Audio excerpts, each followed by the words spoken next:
Je vais vous faire la lecture dans Acte 5, versets 29 à 32.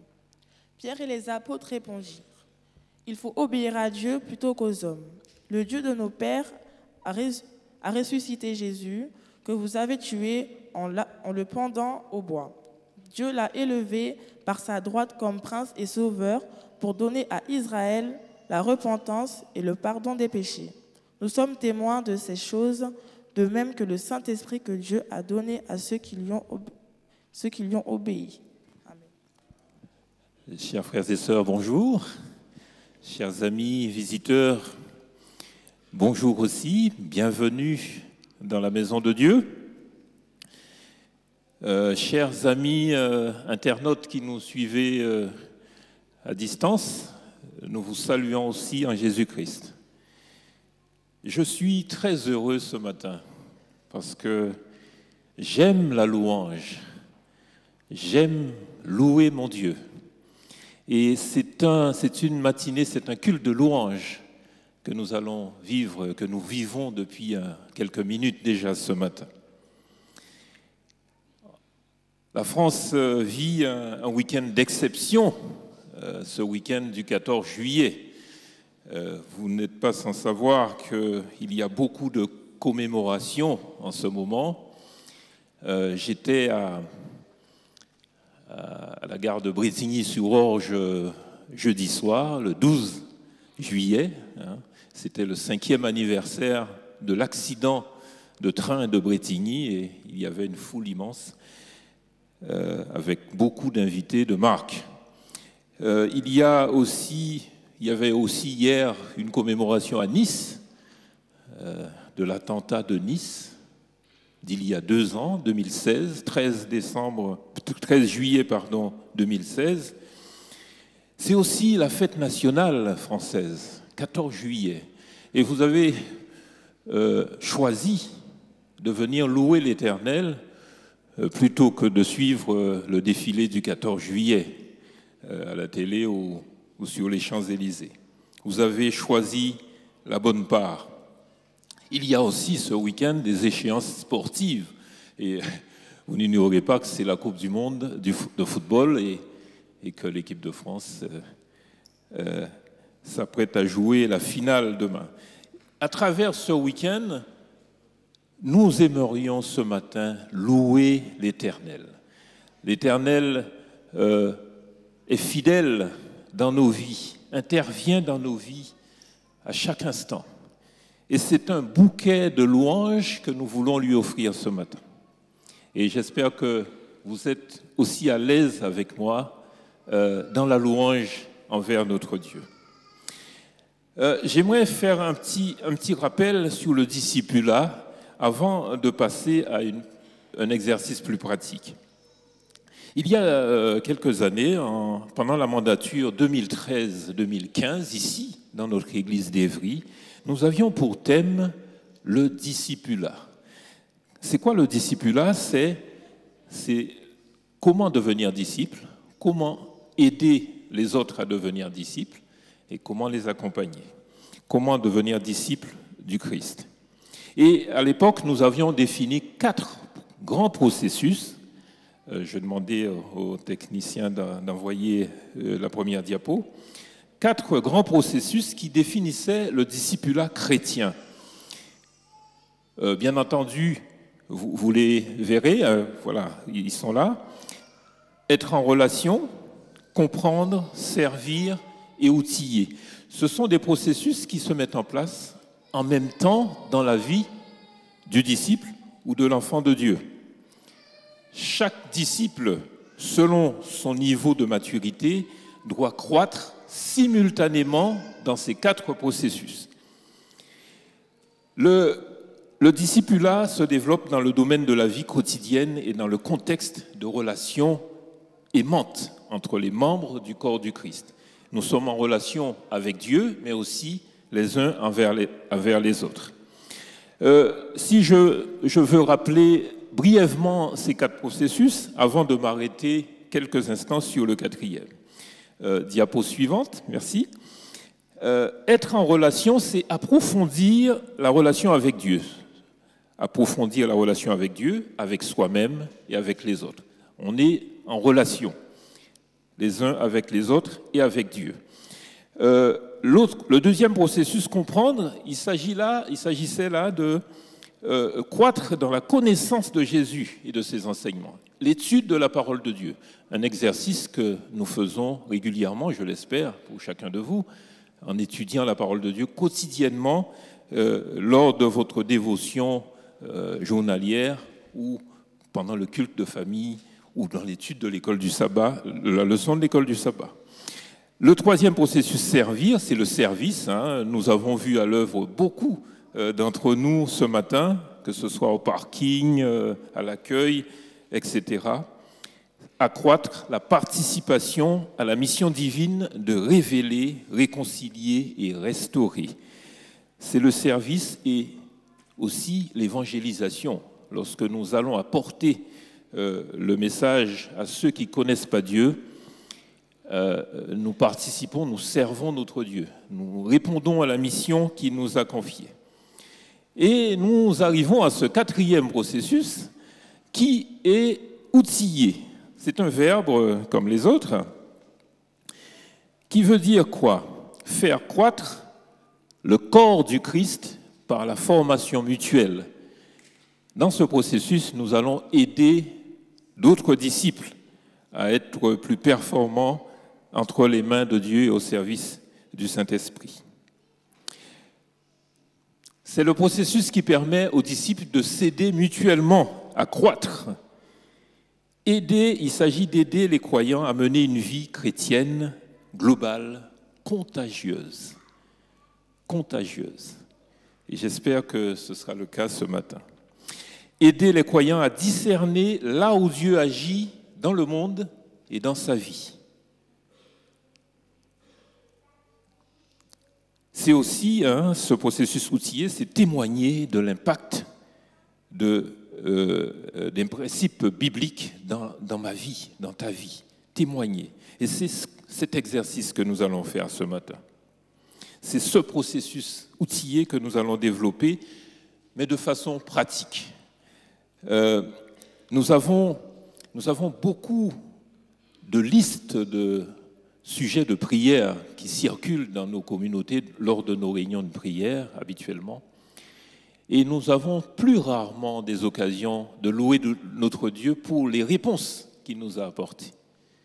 Ce matin, nous examinerons les réponses que Dieu a apportées dans la vie de certains d'entre nous. Avant de donner la parole aux différents témoins de ce matin, j'aimerais qu'on s'arrête sur 4 textes bibliques qui vont s'afficher. Voilà, ils sont là. Tout d'abord, 1 Thessaloniciens 5, verset 11. L'apôtre Paul nous encourage ainsi: exhortez-vous réciproquement et édifiez-vous les uns les autres. Et il insiste dans plusieurs de ses lettres sur cette invitation. Dans Hébreux 3, verset 13, il précise sa pensée ainsi: exhortez-vous les uns les autres chaque jour, aussi longtemps qu'on peut dire aujourd'hui, afin qu'aucun de vous ne s'endurcisse par la séduction du péché. Pour Paul, l'exhortation et le partage peut éviter à d'autres de tomber dans le péché ou de rester dans le péché. Retenez cela. Ensuite, dans Acte 4, verset 20, Pierre et Jean affirment: nous ne pouvons pas ne pas parler de ce que nous avons vu et entendu. C'est comme un impératif, comme une exigence que de témoigner de ce que nous vivons avec le Seigneur. Bien entendu, quand ils l'ont affirmé, ils étaient sous la pression, ils étaient accusés, ils allaient être mis en prison, etc. Mais cette force, cette puissance qui les habitait ne les empêchait pas de continuer à parler de ce qu'ils ont vécu avec le Seigneur. Et enfin, ce texte de Paul dans 1 Corinthiens 14, verset 26, où Paul apporte cette précision concernant l'objectif du témoignage au sein de la communauté, au sein de l'Église. Il dit ceci: lorsque vous vous assemblez, là le texte a été tronqué un petit peu, vous avez des points de suspension, lorsque vous vous assemblez, que tout se fasse pour l'édification de chacun, l'édification de l'Église, l'édification de mon voisin. Il ne s'agit pas de faire des comparaisons les uns entre les autres, avec les autres. Il ne s'agit pas de se sentir supérieur des autres, mais d'édifier l'Église. Le texte que nous a lu Laurine tout à l'heure, dans Actes chapitre 4, Actes chapitre 5 plutôt, au chapitre 5, versets 29 à 32, Pierre et Jean, Pierre et les autres apôtres témoignent aussi. Ils témoignent de ce qu'ils ont vu, de ce qu'ils ont vécu avec le Seigneur, de la mission de Jésus, de sa mort, de sa résurrection, de son ascension, etc., etc. Et il termine en disant: nous sommes témoins de ces choses. Nous avons vécu ces choses. Beaucoup d'autres témoins nous ont transmis leur témoignage dans la parole de Dieu. Certainement que vous pouvez en citer des dizaines et des dizaines. Si je vous dis Moïse, Moïse a été un témoin, il a vécu des choses avec le Seigneur quand il monte sur la montagne et qu'il redescend transmettre au peuple le message de l'Éternel. Daniel, Joseph, Job, c'est un témoignage poignant dans la parole de Dieu. Ruth, etc., etc. Heureusement que leurs témoignages sont venus jusqu'à nous. Heureusement. Cela a participé à fortifier notre foi, notre confiance en Dieu. Selon le Nouveau Testament, il faut 2 conditions pour être un bon témoin. 2 seulement. La première condition, c'est avoir vu de ses propres yeux un événement ou vécu personnellement une expérience. Il faut l'avoir vécu. Si on vous a raconté de bouche à oreille quelque chose, vous n'êtes pas témoin de ces choses. Il faut l'avoir vécu ou vécu vraiment, réellement, personnellement. La deuxième condition, c'est être à même de communiquer humblement, clairement et véridiquement ce qu'on a vu ou vécu.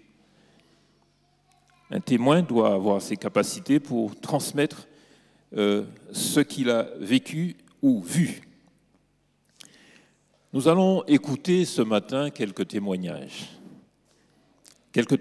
contemporains, je veux dire par là, qui sont pour la plupart en cours ou qui ont été vécus récemment.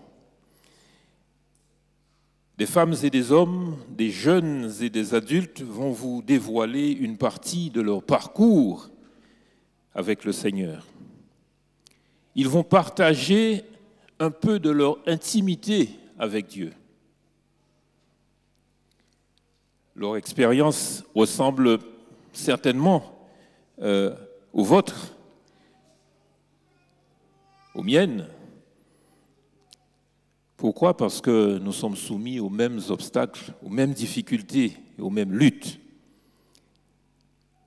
Peut-être que nous n'avons pas pris les mêmes chemins qu'eux pour franchir ces obstacles.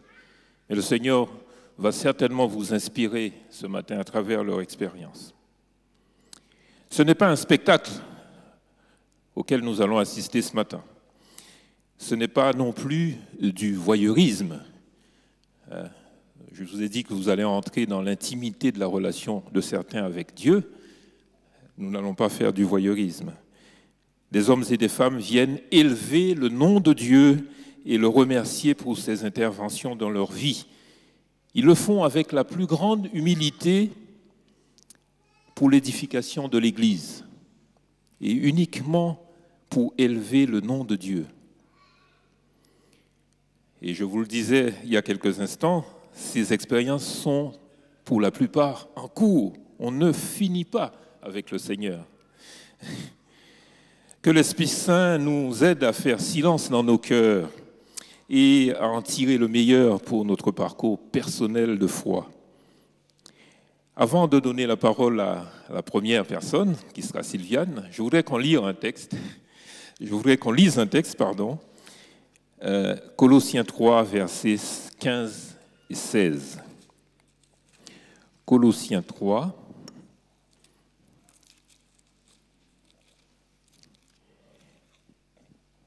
versets 15 et 16.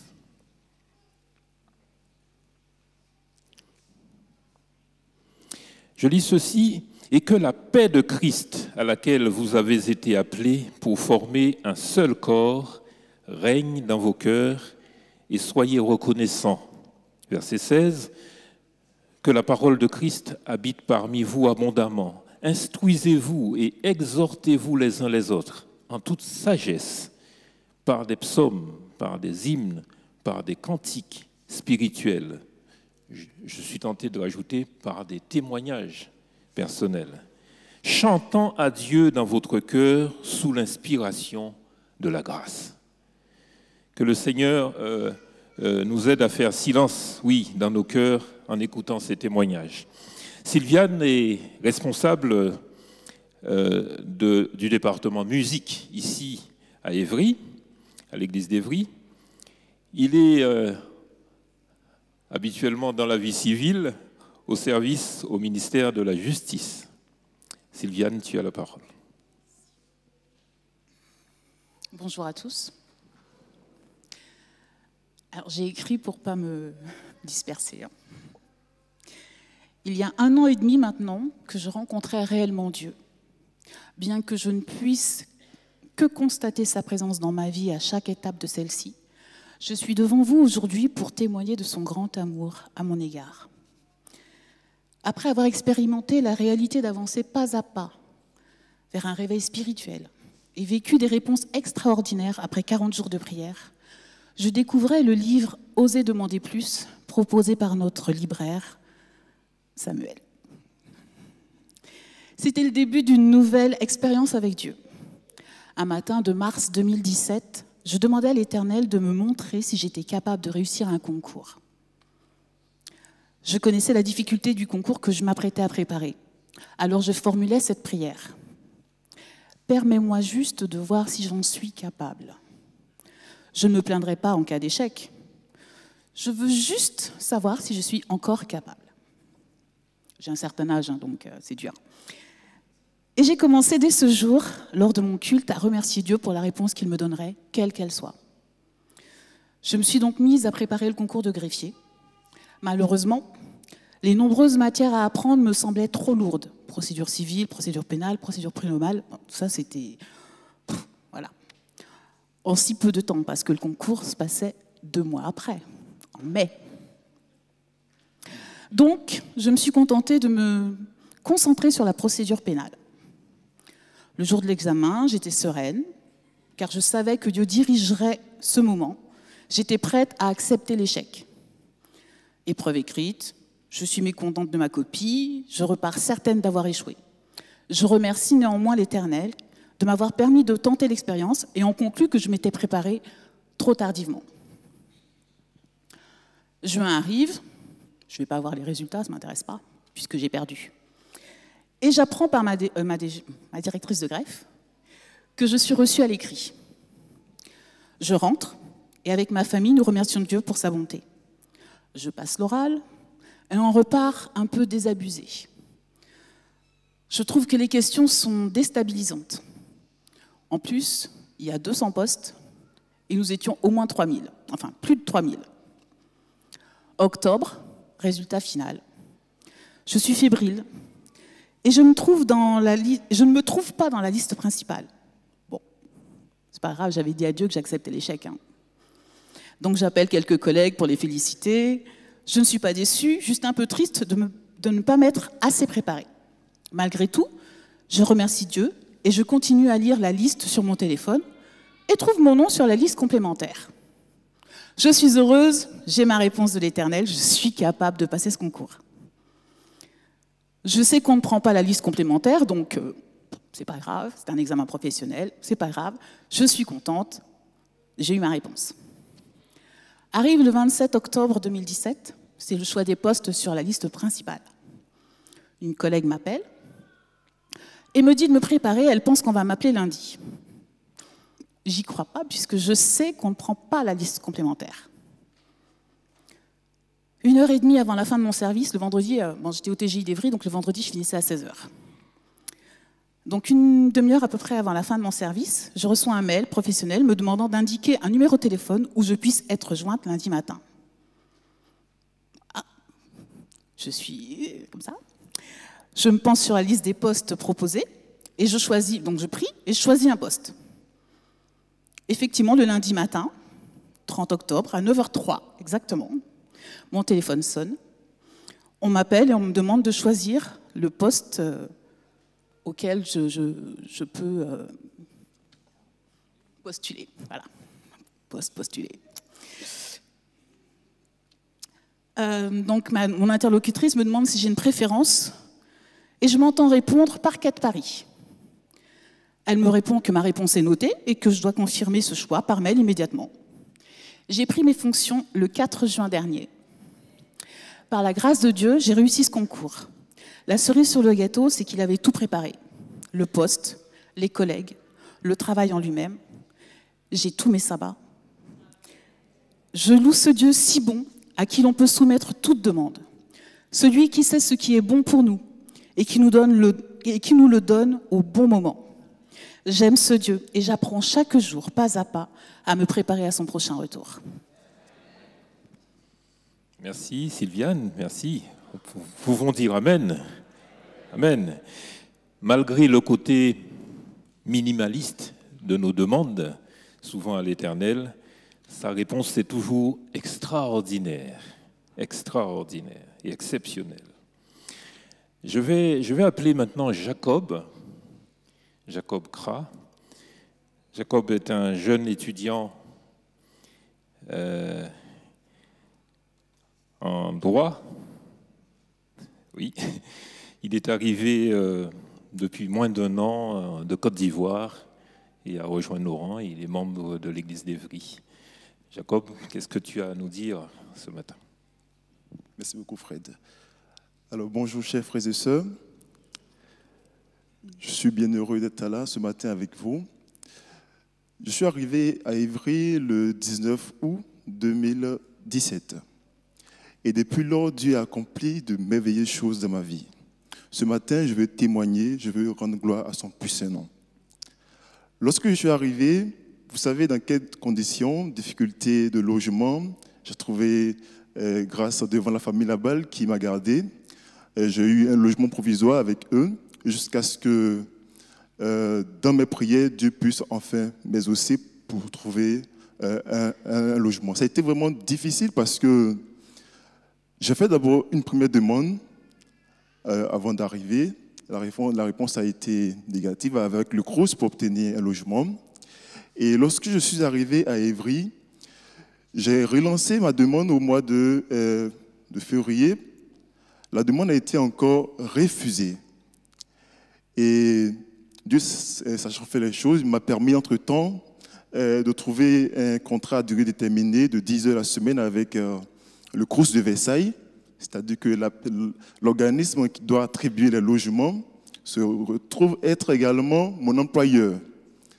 Donc, j'ai dit, si en tant qu'étudiant, le protocole ne me permet pas, parce qu'il faut faire au moins 1 an lorsqu'on n'est pas boursier du gouvernement pour accéder à un logement universitaire. Donc, du coup, j'ai mis cela en prière et j'ai dit, étudiant, je ne peux pas, je vais également utiliser de ma qualité d'employé du CROUS pour voir ce que ça donne. Et c'est ainsi que j'ai rencontré mon responsable de service et je lui ai posé clairement mon problème. Il a dit, Jacob, tu sais, on va faire ce qu'on peut. Il contacte sa collègue du logement Elle me dit, ouais, Jacob, tu vas sur la plateforme, tu fais ta demande et je pense que la réponse sera positive. Je refais la demande. Quelques jours après, 3 jours, on me répond, réponse négative encore. Et là, j'étais découragé, je dis, mais c'est quoi ça, Seigneur? Je retourne vers le responsable, je lui explique. Il me dit, c'est tellement que le dossier n'est pas arrivé auprès de la directrice centrale du Crous de Versailles. On va voir ce qu'on peut faire. Il se retourne encore et plus tard, il m'invite à refaire la demande. Et à la 3e tentative, Dieu exauce enfin ma prière au mois de mai 2018. Et lorsque j'ai trouvé le logement, j'ai encore d'autres difficultés, notamment par rapport à la garantie, à la caution, et cela m'a pris encore 2 semaines. Mais Dieu a été fidèle dans cette épreuve-là. Il m'a permis de trouver un logement le 28 mai 2018. Et depuis lors, je suis rentré dans ce logement qui se trouve être à 4 minutes de l'université et à environ 10 minutes à pied de l'église d'Evry. Et je dis merci à Dieu pour cela. Et mes problèmes n'étaient pas par rapport simplement au logement, puisque également je suis là pour les études. Et le premier semestre, il est terminé. J'avais 4 matières à répondre, mais j'ai dit Dieu, ça c'est compréhensible, hein, parce que j'avais de grosses difficultés. C'est pas le même environnement. J'avais beaucoup de soucis. Alors le second semestre, le 1er juin, nous avons nos résultats. Et il se trouve encore que j'ai encore 4 matières. Je dis ça fait beaucoup quand même, Seigneur. Et je commençais à désespérer. Et je fais confiance à Jésus. Je dis, Seigneur, tu as commencé ton œuvre formidable de ma vie et je sais que tu vas achever ce que tu as commencé. Et je me suis là en prière. Je priais entre-temps avec Lucas, il n'est pas là. Donc je te salue. Merci beaucoup Lucas. Alors donc on priait ensemble jusqu'à ce que le Seigneur me permette de passer les examens en question. J'ai passé les matières que je devais passer en rattrapage. Et lorsque nous avons eu connaissance des résultats, 2 jours avant, j'avais pris un jeûne. Et même pendant la délibération, la journée de la délibération, parce qu'on avait les résultats l'après-midi, j'étais toujours dans la prière. Et je m'étais concentré sur ce verset de Psaume 119, verset 154, qui dit que défends ma cause et secours-moi. J'ai plaidé ma cause devant le Seigneur et Dieu a été favorable à ma requête. Il a permis que je puisse valider mon année et il a permis également que la veille, je puisse appeler le conseil départemental de Melun auprès de qui j'avais déposé un CV pour faire un stage.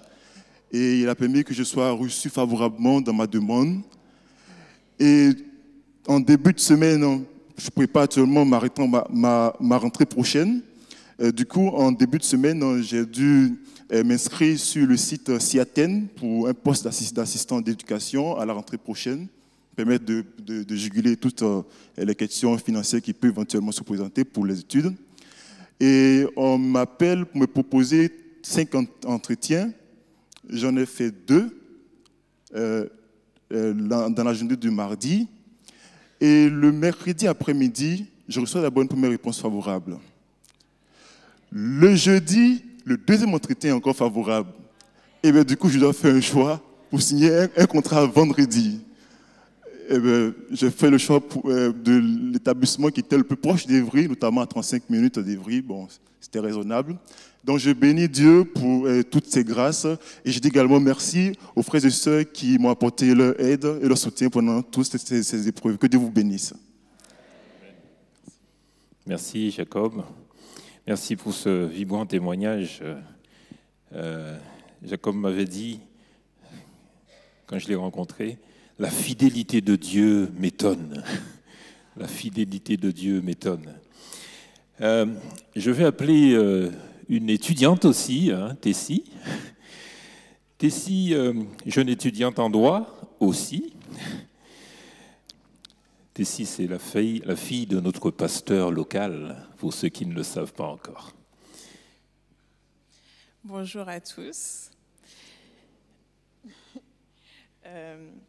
Donc cette année, j'ai vécu beaucoup d'expériences avec Dieu. Mais je dois faire un choix, donc je vais parler de mon expérience par rapport à mes études.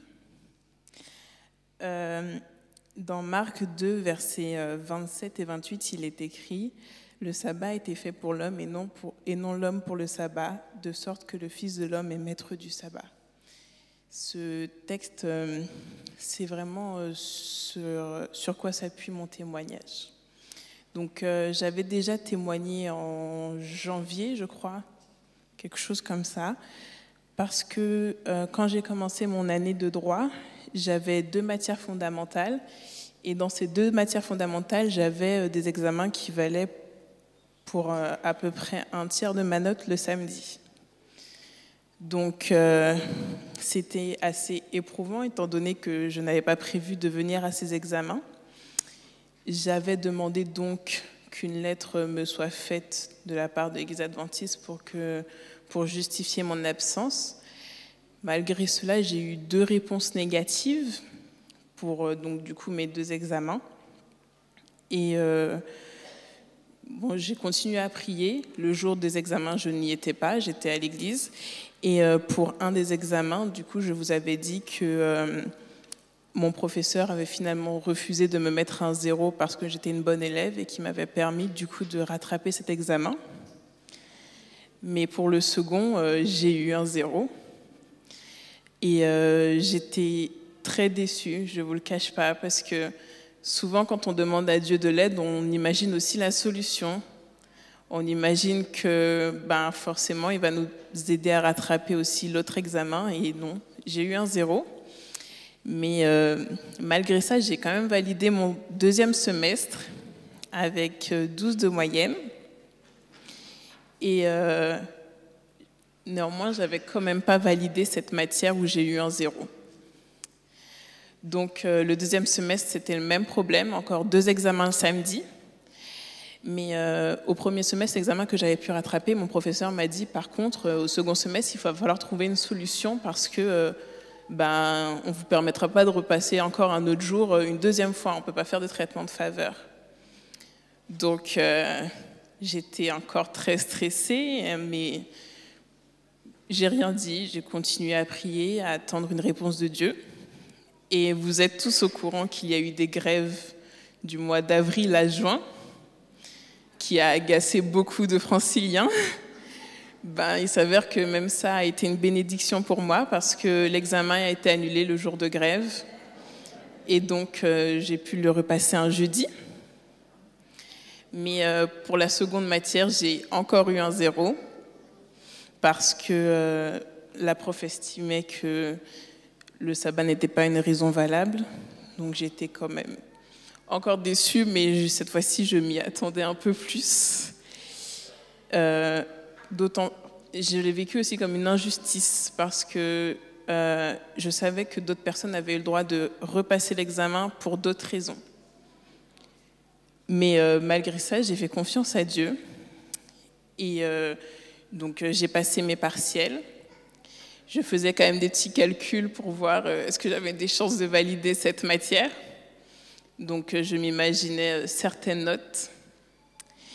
Et le problème, c'est que finalement, à la dernière minute, j'ai appris que j'avais encore un autre examen le samedi pour une autre matière. Donc là, voilà. Et je me suis mise à prier encore une fois. J'ai prévenu mes parents, on a prié, on a encore prié. Et je suis allée voir l'administration. J'ai demandé à déplacer cet examen qui était un oral. Et le prof a accepté directement.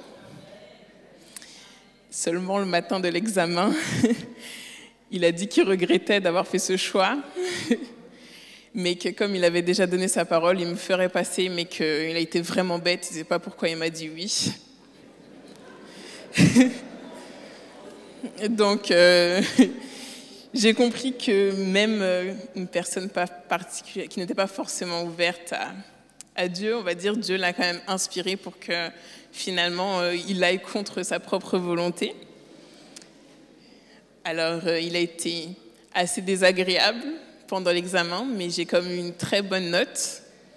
Et malgré mon autre 0 que j'ai eu en droit civil, J'ai validé cette matière parce que j'ai eu une note excellente au partiel.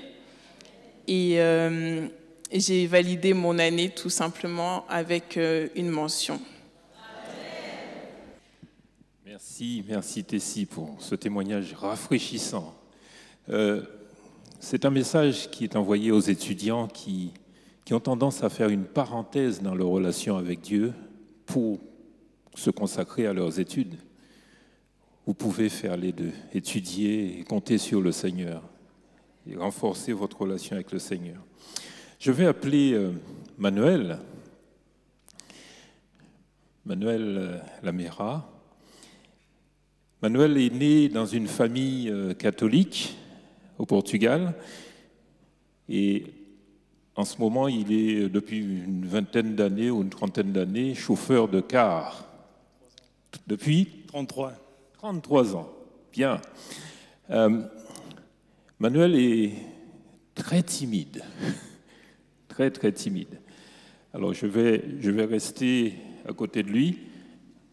Moi aussi, j'étais très timide et le Seigneur a fait des miracles dans ma vie.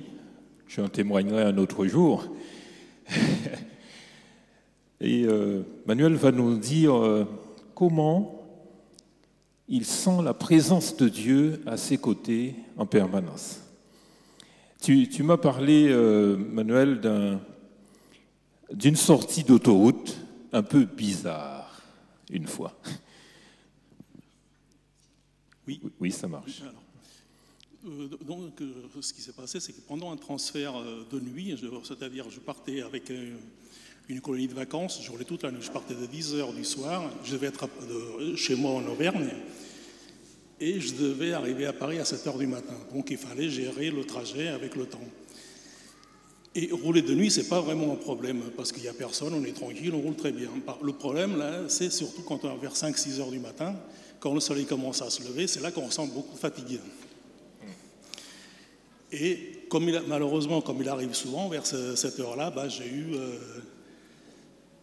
le coup de barre, la fatigue, et pendant quelques secondes, ce qui arrive souvent,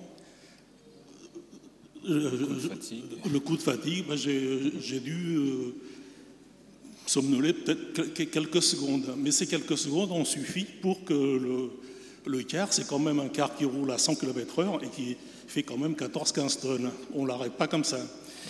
Et logiquement, j'aurais dû tomber dans un fossé parce que le car il est parti sur le côté. Mais à cet endroit-là, il n'y avait pas le fossé, il y avait une sortie d'autoroute. Et ça m'a permis de retrouver les esprits. J'ai continué la sortie d'autoroute, j'ai fait demi-tour et j'ai repris l'autoroute à nouveau direction Paris sans que personne ne s'aperçoive. Tout le monde dormait. Et j'ai pu arriver jusqu'à destination. Après, le reste, c'était la sortie d'autoroute, c'était à Dordives, sur la 77. Et j'ai pu arriver à Paris tranquillement, sans plus aucun souci. Mais tu sais que le Seigneur était au volant avec toi. Ah oui, c'est... Tout à fait. Tu m'as parlé aussi d'une autre expérience vécue dans un carrefour à Clermont-Ferrand. Et oui. ça c'est mystérieux, enfin pas mystérieux pour moi, je sais maintenant qui est intervenu, mais c'est exceptionnel cette expérience. Oui, c'est toujours pareil dans mon travail, pareil, lors d'un transfert d'une classe transplantée, classe découverte, quoi, qui était en Auvergne toujours, parce que c'est là où je vivais. Et c'était un transfert de la Bourboule, là où je vivais, jusqu'à la gare de Clermont-Ferrand pour que cette école reparte sur Paris. C'était une école de la région parisienne. Et il y a un boulevard dans Clermont-Ferrand qui mène de Chamalières jusqu'à la gare de Clermont-Ferrand. C'est un grand boulevard à sens unique, à plusieurs voies. Et il y a plusieurs carrefours. Et sur ce boulevard, il y a toujours beaucoup de circulation. Et donc je suivais tranquillement à la vitesse normale une voiture, on n'était pas très, très, très loin. Quand on arrive à un croisement, pareil, il y a juste au moment où la voiture qui me précédait arrive à ce carrefour, il freine, il pile. Et pareil, la distance qui nous séparait, normalement, jamais j'aurais eu le réflexe d'arrêter le car, malgré l'expérience, d'arrêter le car avant de le percuter, parce que je ne roulais pas très vite, mais c'est toujours pareil, un car ça pèse très lourd, ça ne s'arrête pas comme ça. Et même le réflexe, j'aurais pas le réflexe pour arrêter suffisamment tôt. Et j'ai réussi à arrêter le car à l'emplacement où était la voiture. Seulement la voiture, elle n'était plus là, elle était au milieu du carrefour. Et à l'expression de la personne qui conduit la voiture, que je voyais dans le rétroviseur, elle ne comprenait pas ce qui lui arrivait non plus. Parce que moi, je me suis retrouvé à la place où il était, j'aurais dû percuter normalement. Excusez-moi, je tremble un peu. Et lui, donc, il s'est retrouvé au milieu du carrefour. Voilà, moi, je me suis retrouvé. Et toi, tu es au feu. Voilà. Moi, je me suis retrouvé à l'emplacement où la voiture était arrêtée, et la voiture s'est retrouvée au milieu du carrefour. Et tout autour de nous, il y avait sur un boulevard, un croisement où d'habitude il y a beaucoup de circulation, là, il n'y avait personne. Encore l'intervention de Dieu dans ce point précis. Et puis, j'ai beaucoup discuté avec Manuel depuis des mois, peut-être même 2 ans maintenant. Manuel, tu vis dans un milieu, tu travailles dans une grande société de cars, je ne vais pas la nommer pour ne pas faire de publicité, mais il y a beaucoup de chauffeurs. Quelle ambiance qui règne dans l'environnement de tes collègues? Est-ce que c'est une bonne ambiance? Quelle est l'influence de cette ambiance sur toi? Disons que même si maintenant ça a beaucoup changé, quand j'ai commencé, moi, donc, je me dis, ça fait 33 ans que je conduis. J'avais 22 ans quand j'ai commencé, en 85, donc j'étais pas très vieux. Et j'ai commencé dans le poids lourd, dans le routier. Et c'était un monde où il y avait beaucoup d'alcool, où les conducteurs buvaient beaucoup, fumaient énormément. Et il y en avait beaucoup que je connaissais qui prenaient des drogues, parce que comme le travail était difficile, il fallait rouler 2 jours de nuit, c'était pratiquement 24 heures sur 24, donc beaucoup prenaient des produits. Des stupéfiants. Des stupéfiants, voilà, pour rester, pour pouvoir continuer à exercer leur travail. Et moi, je suis arrivé à une période, donc à 22 ans, j'étais jeune, et je voyais tout ça autour de moi. Mais à aucun moment, je n'ai senti le besoin ni l'envie de tester. Je ne bois pas, je buvais déjà pas avant, et je ne bois pas, je ne fume pas, et j'ai jamais pris de produits de drogue aucune. Et moi, je pense que parce que si j'ai jamais eu besoin de tous ces produits-là, moi, c'est parce que je suis persuadé en moi que j'avais quelque chose qui était beaucoup plus puissant que tous ces produits-là, c'était ma foi. Amen. Et alors, ce que je voulais dire aussi, c'est que si je crois en l'existence et en la présence de Dieu à côté de moi, la question ne se pose même pas, c'est oui. D'ailleurs, ça fait quelques temps qu'on se connaît, il pourra vous le confirmer. Il y a encore quelques mois, j'aurais été incapable de me tenir devant vous et vous parler. C'est un miracle, sa présence sur l'estrade, là. Alors je suis persuadé, effectivement, qu'aujourd'hui encore, il est là, au milieu de nous. Amen. Merci Manuel pour ce témoignage fort. La présence permanente de Dieu à mes côtés. Et vous, ne voulez-vous pas chanter la louange de Dieu? Je vais vous inviter à prendre ce chant avec Florence. Je réveillerai l'aurore. Je veux te louer, mon Dieu. On va peut-être changer de position. On va chanter debout. C'est un chant très court et dynamique.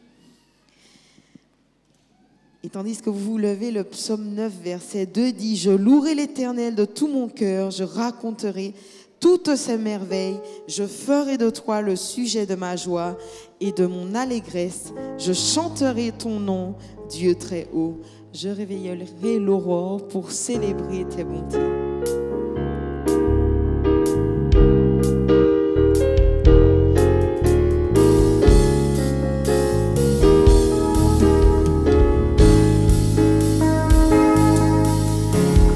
Je réveillerai l'aurore pour célébrer tes bontés. Je t'apporterai, ô Seigneur, le fruit de mes lèvres.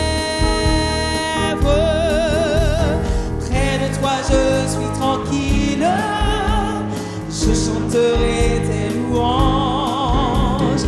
Grande est ta fidélité que tu déploies sur moi.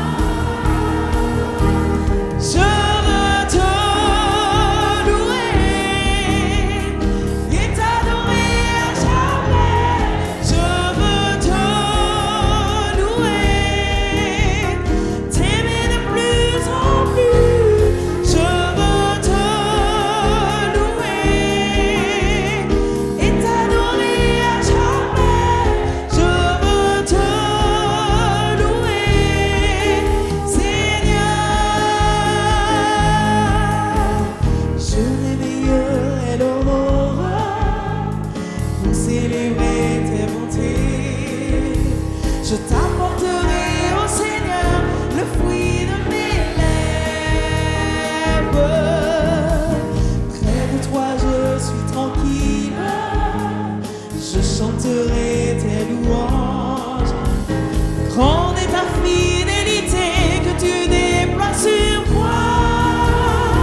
j'ai un problème.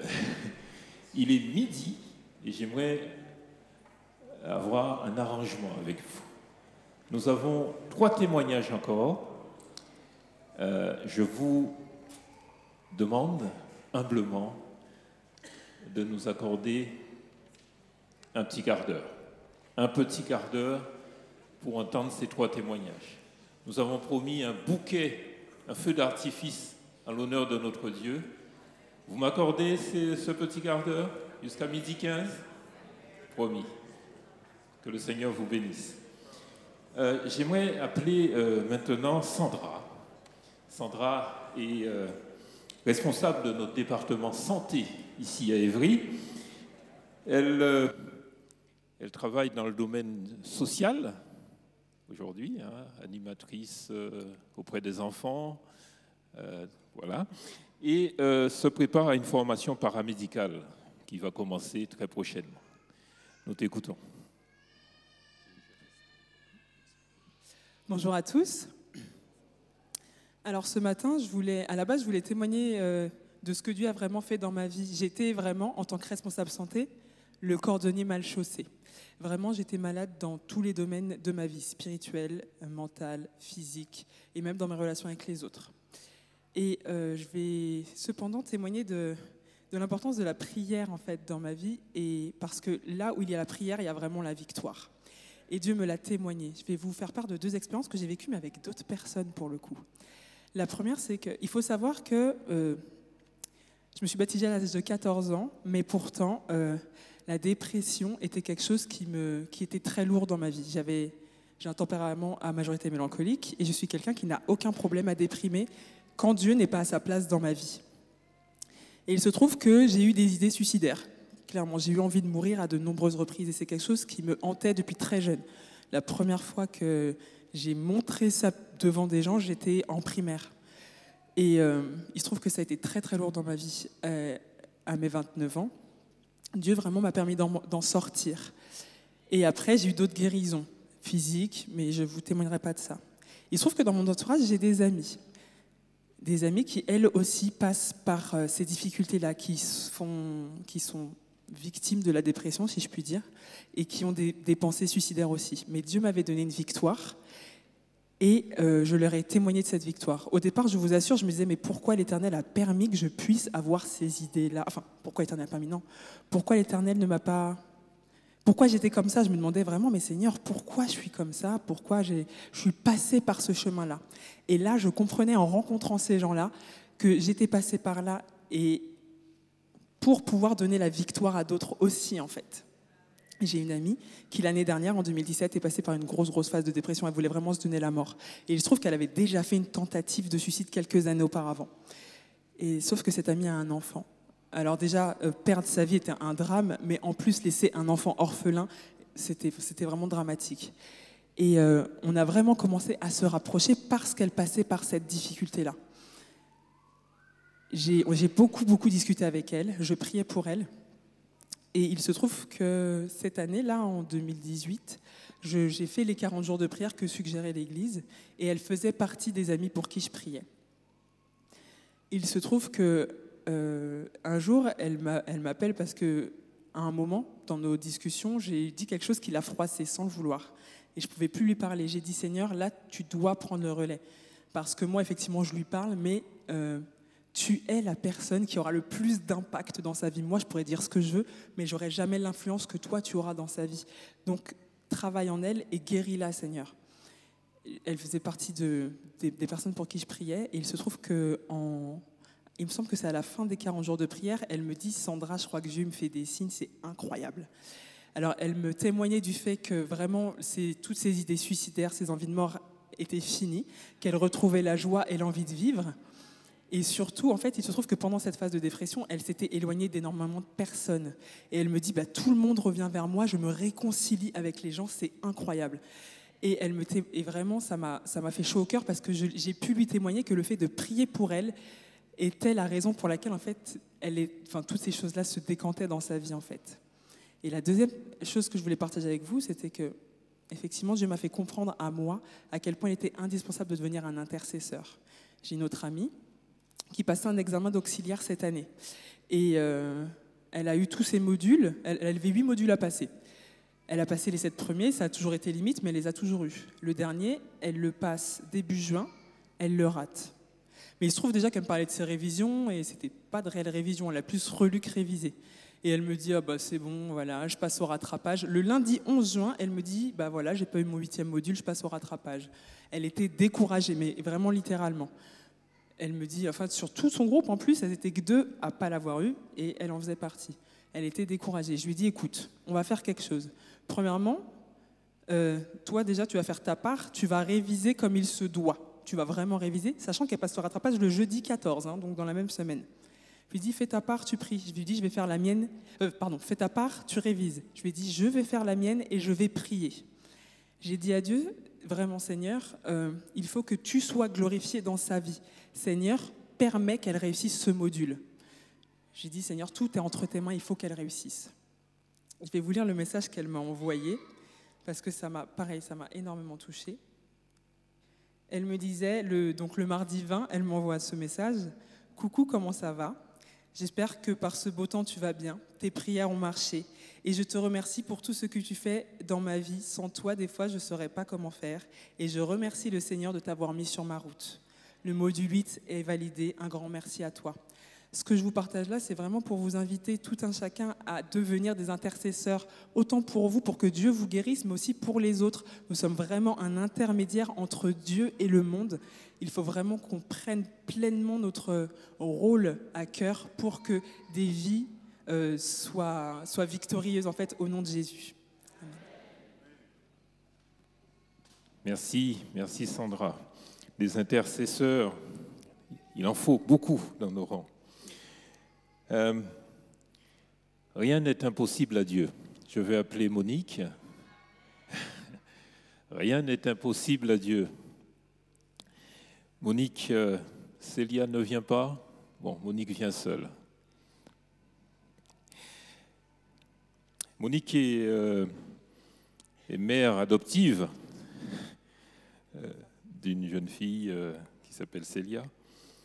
Elle est responsable du service social de la Caisse des assurances maladie de l'Essonne. Monique, qu'est-ce que tu as à nous témoigner ce matin? Alors, je voudrais témoigner de la réponse de Dieu, mais au-delà de cette réponse, de la transformation qu'il a aussi opérée en moi et en Célia. Donc, vous le savez, Célia, c'est une enfant que j'ai accueillie, en fait, que Dieu a amenée dans mes bras à l'âge de 2 ans. Aujourd'hui, elle en a 13 et je remercie Dieu pour ça parce que c'était autant un cadeau pour elle que pour ma famille. Il se trouve que Célia a voulu se faire baptiser, son père en a été informé. Plusieurs d'entre vous connaissent cette part de l'histoire. Et son père, qui est de confession musulmane, ne partageait pas ce souhait. Et donc, il l'a fait savoir et en allant un peu plus loin, a décidé qu'il allait reprendre Célia à son domicile. Donc, Célia était arrivée chez moi pour, on va dire, largement des difficultés familiales. Et donc, il y avait cette crainte qu'elle retourne dans ces difficultés familiales. Alors donc, je fais appel à plusieurs d'entre vous, à mon groupe de prière, et nous avons soumis ça au Seigneur. Et donc, le père de Célia a sollicité un entretien téléphonique avec moi en me disant « On ne va parler que des conditions de son retour ». C'était ça son message. On va se parler au téléphone, mais seulement pour les conditions de son retour. D'accord. Donc, je l'appelle. Auparavant, avec mon groupe de prière, nous avons passé un temps à prier et donc je l'appelle. Ça a été 2 heures de communication téléphonique intense avec d'un côté un papa très, très remonté et puis de l'autre, moi que je ne reconnaissais pas, mais avec un calme pour une situation qui émotionnellement me perturbait. Mais un calme, parce qu'on avait demandé au Seigneur. Dans ma prière, je dis, Seigneur, tu dois me donner de la sérénité et surtout les mots que je dois prononcer. Et je me suis rendu compte que chacun des mots que j'ai pu dire a fait mouche. il a réagi en colère, mais chacun des mots a fait mouche. Quand au bout de 2 heures, on a raccroché, il était toujours sur son idée de reprendre Célia à son domicile. J'ai appelé Célia et nous avons prié. Alors je lui ai dit, dis à Jésus tout ce que tu as sur le cœur. Et là, elle a prié comme je ne l'ai jamais vue parce qu'elle criait et elle parlait à Jésus. Après, nous avons prié ensemble, à peu près 15 minutes. Et le téléphone sonne à nouveau. C'était le papa de Célia. Non, en fait, je ne la reprends pas, elle va rester avec toi. Amen. En 15 minutes, c'est vrai que nous sommes restés un peu interloqués. En 15 minutes, le Seigneur avait retourné la situation. Avec donc certaines exigences qui puissent l'avoir tous les 2 week-ends par mois, la moitié des vacances, c'était OK, je lui avais déjà proposé, mais aussi qu'elle puisse apprendre sa religion, la religion musulmane. Et là, toujours l'Esprit de Dieu qui me dirige, je dis, il n'y a pas de problème, procure-moi un Coran. Silence radio, parce que peut-être qu'il ne pensait pas à cette réponse. Je dis, pas de souci, procure-moi un Coran. Et donc, les choses évoluent. Bon, entre-temps, moi, j'en ai trouvé un et que j'ai acheté et je lui ai montré. Et je dis à Célia, c'est important, tu vas connaître la religion de ton père et tu auras une base de discussion avec lui. Mais par-dessus tout, parmi tous les messages que j'ai reçus, le Seigneur a suscité 2 personnes pour que je me rende compte de quelque chose, que mon implication émotionnelle m'empêchait, comme la Bible nous demande, de considérer aussi l'intérêt des autres. Et à travers ces 2 personnes, les messages qu'elle m'a envoyés, c'est une jeune ici et puis une amie qui est maintenant en Guyane. Le Seigneur m'a fait prendre conscience qu'il fallait que je me mette à sa place. C'est un papa. Je peux aimer Célia, mais lui aussi, il l'aime. Il a aussi des envies, des idées, des projets pour sa fille. Et donc, à partir de là, quand j'ai pris conscience de ça, j'ai demandé pardon à Dieu et je l'ai appelé. Je l'ai appelé et je lui ai demandé pardon. Là aussi, il a été interloqué en lui disant, je ne me suis pas mise à ta place, pardonne-moi. Et nous avons longuement discuté. Et nous en sommes arrivés à ce partage où je lui fais la promesse de continuer à accompagner sa fille sur ce chemin pour qu'elle devienne une adolescente, une jeune fille, une jeune femme qui soit forte de ses valeurs et qui soit bien debout dans ses positions et dans ses conditions et en faisant confiance à Dieu. Et puis, dernièrement, c'était l'anniversaire de Célia. Il était là et donc je lui ai dit, en tant que papa, c'est à toi que revient le privilège de lui prononcer les paroles de bénédiction et de parler d'elle. Et en fait, il a parlé de moi. Et en fait, il a parlé de moi pour redire, tu te souviens Fofo, hein? Pour redire et me repositionner qu'à ses yeux, j'étais la maman de Célia. Qu'à ses yeux, j'étais là pour l'accompagner sur son chemin de vie et redire la confiance qu'il avait.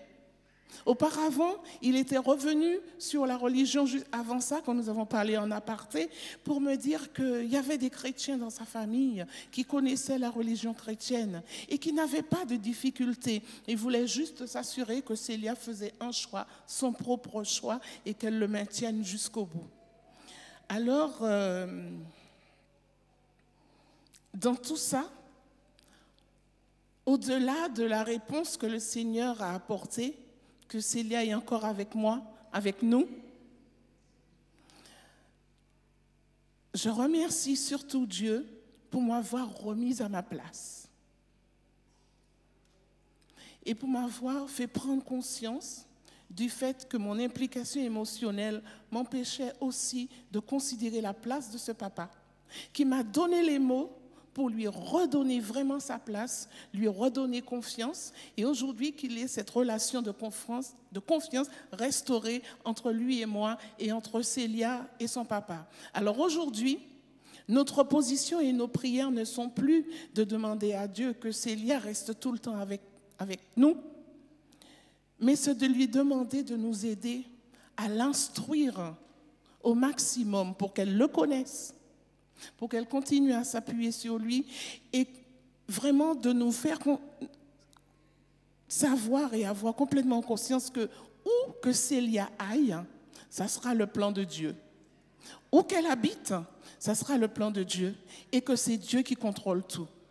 Et que si Dieu décide que Célia sera la porteuse de lumière dans sa famille, alors ça sera son plan et que nous marcherons dans son plan. Amen. Merci Monique. Merci pour ce témoignage en cours. Je vous disais qu'il y a des expériences qui sont encore en cours. Lorsque nous laissons le contrôle à Dieu, il s'occupe de tout, dans les moindres détails.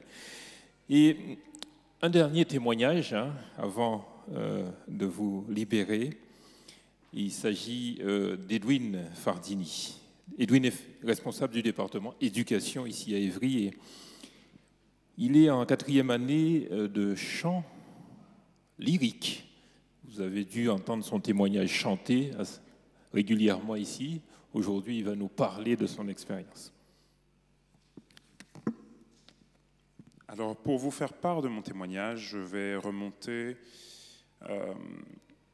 à, on va dire, sa naissance. Mon témoignage, c'est briller là où on ne s'y attend pas, en quelque sorte. En 2010-2011, je faisais partie plus ou moins du département musique où j'étais, je crois, avec la chorale, ou je ne sais plus exactement ce que je faisais. Mais enfin, à un moment, je me suis dit que j'ai senti le désir de contribuer au développement de la musique dans l'Église. Et donc de chercher à me former, à apporter de nouveaux outils, de nouvelles clés. Donc à ce moment-là, j'avais déjà commencé des études de piano et de musique, etc. Bon, je n'étais pas très bon, il faut le dire, j'étais même assez mauvais en réalité, parce que je ne travaillais pas surtout, ça ne m'intéressait pas, c'était plus une torture qu'autre chose en fait. Et donc j'ai quand même réinvesti l'étude musicale en vue justement de pouvoir contribuer. Bon, bon gré mal gré. 2011-2012 vient le moment de l'orientation, donc terminale, où en fait, à force de réinvestir mes études musicales, je me dis, finalement, c'est peut-être pas si mal que ça, la musique, mais j'avais envie d'aller à Sciences Po, en fait. C'était à base ma première idée. L'objectif, c'était devenir juge d'application des peines ou conseiller d'État, une voie pleine de confort, de prestige et de sécurité. Voilà, bon. Et sauf qu'après, j'ai réfléchi, je me suis dit, est-ce que vraiment j'ai envie d'aller dans cette voie-là ? J'ai réfléchi, bon, je me dis, c'est marrant, je me sentirais peut-être plus épanoui en musique, mais j'en sais rien, en fait, je ne connais rien de ce milieu.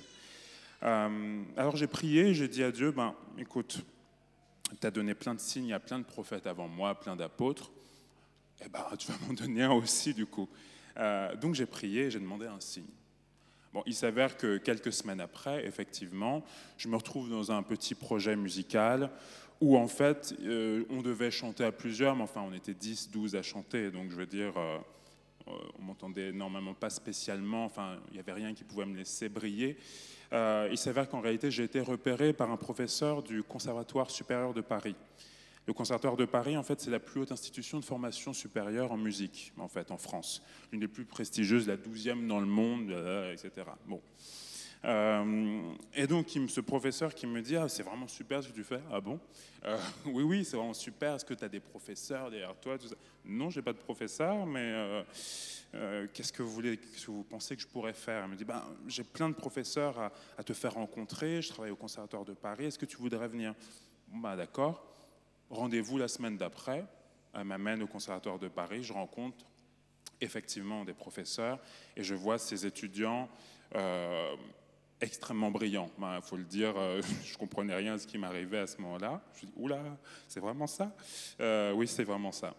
Alors, c'est quand même un chemin, on va dire, d'inconfort quand même. Les voies artistiques sont assez particulières parce que, surtout quand on ne les connaît pas, je n'ai personne dans ma famille issus de milieux artistiques. Donc c'est un inconfort, une incertitude, c'est un inconnu. Et puis mes débuts avec la musique étaient très compliqués. Mais en faisant ce choix, en me disant, OK, j'ai reçu ce signe très rapidement qui me met en présence, a priori, des personnes les plus compétentes qui est pour le moment en France, en fait. Bon, je me suis dit, c'est peut-être une certaine assurance du chemin. Je me dis donc, c'est peut-être le chemin juste indiqué par Dieu. Effectivement, je me lance dans la musique. Bon, il s'avère que ça va très très vite en réalité, puisque en un an, j'ai pas mal progressé. Quelques mois après, je prépare le concours pour entrer au Conservatoire de Paris, et donc je suis pris à l'unanimité. Je suis donc pris dans cette école. Bon, ok, très bien.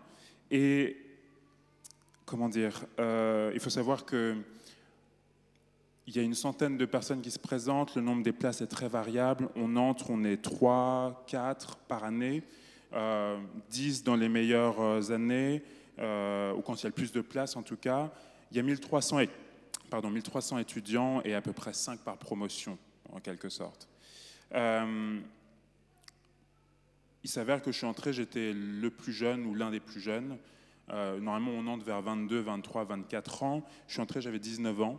Personne ne comprenait ce qui se passait. Je me dis, waouh, mais c'est impressionnant. Bon, tout le monde me connaissait déjà, alors qu'en fait, je ne connaissais rien. C'était assez impressionnant, je dois dire. Bon, ce n'est pas le plus important. Entre 2012 et 2015, j'ai commencé la réforme sanitaire, où là, j'ai commencé à être végétalien parce que le lait, toutes ces choses-là ne me convenaient plus. Et surtout parce que j'avais très conscience du fait que mon corps était le temple du Saint-Esprit et qu'accessoirement, c'était mon instrument puisque j'étais chanteur. Donc, c'est avec mon corps que je chante. À ce moment-là, je me suis dit, bon, il va falloir quand même respecter ce que j'ai reçu, en l'occurrence mon instrument, mon corps. Et j'ai commencé à éliminer certains aliments et changer mes habitudes. C'est aussi une habitude de vie, un certain mode de vie, une hygiène qui fait que je ne fume pas, je ne bois pas, et même s'il m'était arrivé de boire, je n'étais pas arrivé à des trucs très étranges comme j'ai pu voir mes camarades faire. Finalement, j'étais porteur d'une autre manière d'être et d'une autre connaissance, ce qui déstabilisait beaucoup autour de moi. Mais en fait, à mon insu, j'étais une sorte de leader, en fait. Leader parce que je portais une vision très différente. Tellement différente qu'il y en a beaucoup qui ont commencé à se poser des questions, mais ça sert vraiment à quelque chose d'arrêter de manger de la viande, de prendre du lait, tout ça. Je dis, bah ouais, ça sert quand même à quelque chose parce qu'en fait, je suis jamais malade. Ah ouais, mais c'est quand même bien. Bah oui, ça fait que tu peux chanter tout le temps. Ouais, mais tu peux boire de temps en temps une petite bière par-ci par. Non, parce qu'en fait, si je fais ça, après, j'ai les cordes vocales qui sont tellement défoncées qu'en fait, le lendemain, en fait, je peux pas chanter. Donc ça n'a aucun intérêt pour moi. C'est-à-dire que je détruis mon instrument. Ah ouais, d'accord. Ce qui fait que à l'examen de licence, donc, en juin dernier, il y a un camarade qui est venu me voir parce que je suis devenu un peu une référence diététique, naturopathique, naturothérapeutique, bref. On vient me voir et à chaque fois, je pense à être un peu malade, t'as pas de remède naturel? Oui, d'accord. Toujours est-il qu'un camarade qui fumait, mais c'était impressionnant, qui buvait 5 litres de bière tous les soirs, est venu me voir et me dit, écoute, je vous ai entendu chanter, toi et tes camarades, et c'était impressionnant. Et j'aimerais pouvoir faire pareil. Ok. Et donc, en fait, j'ai arrêté de fumer. D'accord. Bah oui, parce que si je veux pouvoir atteindre au moins ce niveau-là, il va falloir que, en fait, je récupère mon instrument dans sa santé, sa pleine santé. D'accord, ok. Vas-y, fonce, je t'encourage, ok. L'alcool aussi, il a levé le pied, il a fait des économies par là-même, parce que 300 € de bière tous les mois, on peut faire plein de choses avec 300 € tous les mois.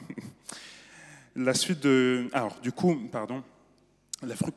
fructification et le développement, la maturation des dons, c'est quelque chose qu'on ne peut pas prendre à la légère. C'est-à-dire qu'il y a certains choix à faire quand même. C'est-à-dire que je ne peux pas juste chanter et me dire « Ah, c'est bon, j'ai du talent, tout ça ne se passe pas comme ça. » Là, j'ai mis en quelque sorte un certain objectif d'excellence aussi bien, pas forcément vocale, alors oui, parce que je travaille tout le temps, mais même sanitaire et aussi dans ma conduite, on va dire le plus souvent possible.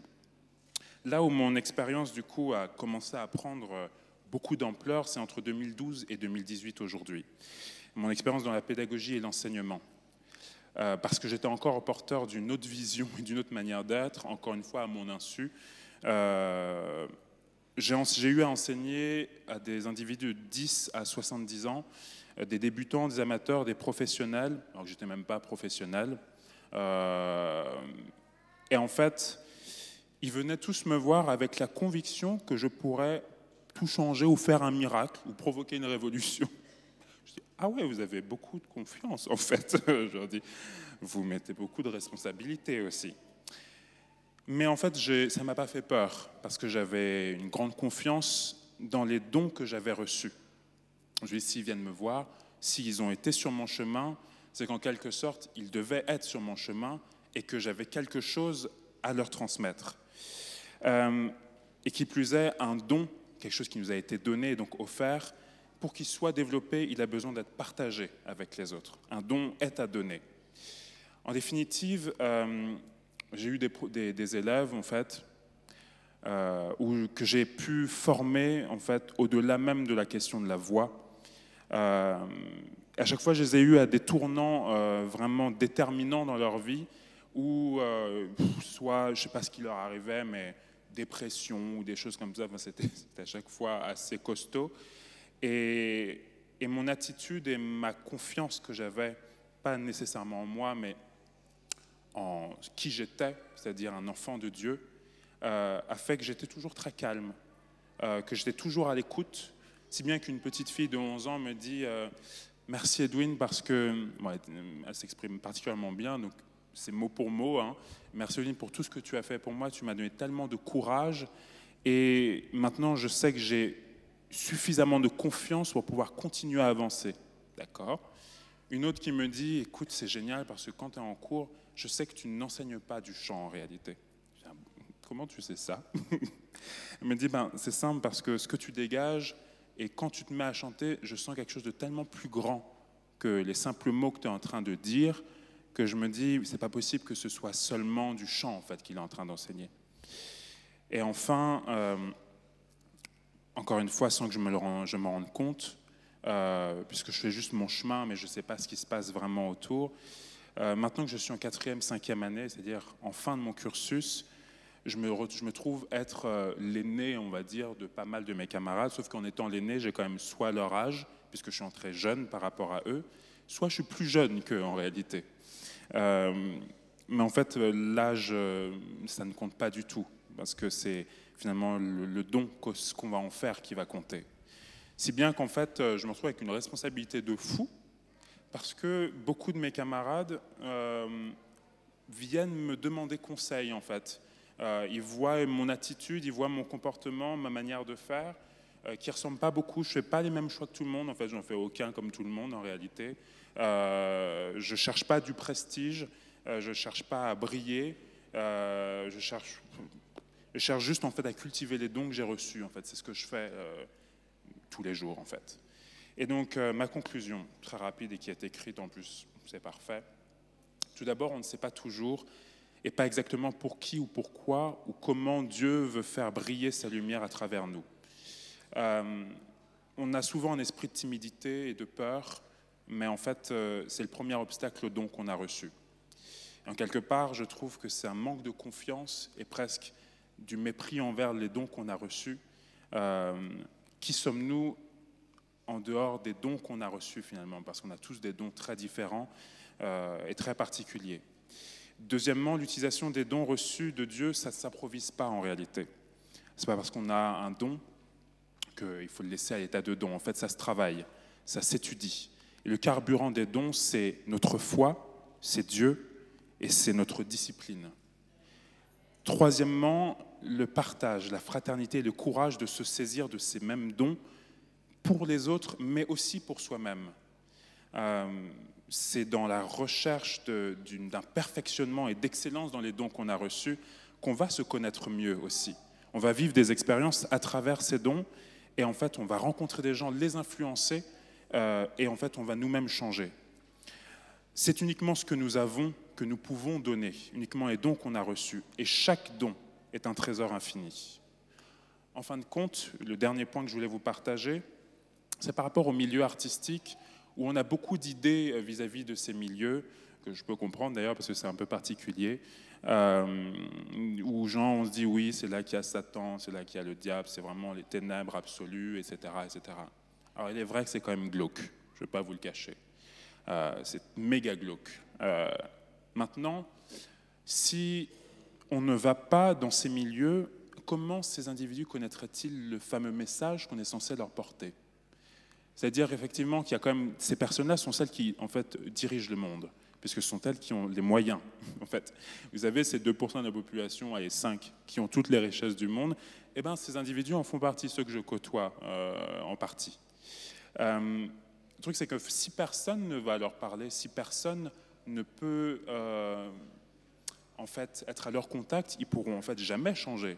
C'est-à-dire que si on reste caché dans notre église, ça ne pourra jamais marcher. Le texte que je voulais laisser, c'était Matthieu 5, verset 14-15, que vous devez tous connaître. Nous sommes la lumière du monde. Une ville située sur une montagne ne peut être cachée. On n'allume pas une lampe pour la mettre sous le boisseau. Une ville située sur une montagne ne peut être cachée. Sommes-nous sur la montagne ou en bas de la montagne? À nous de le savoir. Je vous remercie. Merci Edwin pour ce témoignage qui nous invite à briller à l'endroit où Dieu nous place et parfois là où on ne s'y attend pas. Merci pour votre patience. L'heure est très avancée. J'espère que l'Esprit de Dieu vous guidera dans l'utilisation de ces parcours de vie que vous avez entendus ce matin. Plaise à Dieu que ces différents témoignages fortifient votre confiance en Dieu et que parfois nos échecs, ce qui semble être des échecs dans nos vies, que ces échecs deviennent des victoires à la gloire de notre Dieu. Amen.